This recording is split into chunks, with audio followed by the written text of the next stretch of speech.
ভাবুন তো, একটা সাধারণ বেলুন যা হয়তো জন্মদিনের পার্টি বা কোনো ছোটখাটো আনন্দে আমরা হাতে নিয়ে উড়িয়ে দিই, কিন্তু এই বেলুন দিয়েই যদি তৈরি হয় দেবতার মূর্তি, রূপকথার চরিত্র কিংবা বিশাল ফুলের বাগান। শুনতে অবাক লাগলেও ইউক্রেনের সার্গেই সেভচেনকো এই অসম্ভবকেই সম্ভব করে তুলেছেন। বেলুন তার হাতে যেন এক টুকরো জাদু। শখ থেকে শুরু করে আজ তিনি এই শিল্পকে এমন উচ্চতায় নিয়ে গেছেন যা সারা বিশ্বকে তাক লাগিয়ে দিয়েছে। সার্গেইয়ের গল্পটা কিন্তু খুব সাধারণভাবে শুরু হয়েছিল।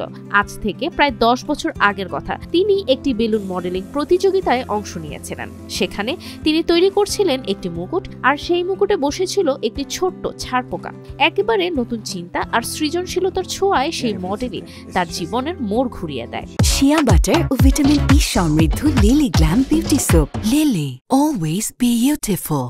প্রতিযোগিতার পর সার্গেই ঠিক করেন এই শখটাকে পেশা হিসেবে বেছে নেবেন। ধীরে ধীরে শুরু করেন বেলুন দিয়ে বিভিন্ন ভাস্কর্য তৈরি, কখনো চীনের সম্পদের দেবতা, কখনো রূপকথার প্রাণী, আবার কখনো বিখ্যাত সিনেমার চরিত্র। সবই উঠে আসে তার হাতে তৈরি করা বেলুনের ভাস্কর্যে।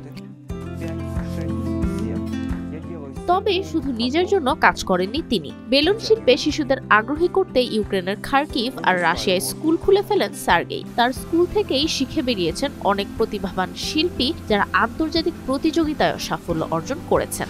সার্গেই বলেন, যদি সঠিক দক্ষতা থাকে, বেলুন দিয়ে সবকিছুই করা সম্ভব। তার কথার প্রমাণ মিলেছে প্রতিটি কাজেই। সম্প্রতি সার্গেইয়ের কিছু অসাধারণ ভাস্কর্যের ভিডিও সোশ্যাল মিডিয়ায় ভাইরাল হয়েছে। কেউ বিশ্বাসই করতে পারেনি যে এগুলো শুধুই বেলুন দিয়ে তৈরি। তার প্রতিটি শিল্পকর্মই যেন জীবন্ত, একেবারে বাস্তবের মতো।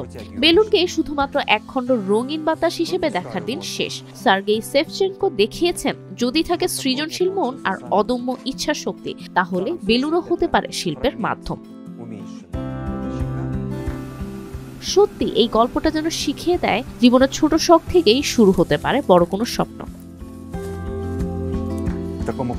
বুশরা সুলতানা, RTV।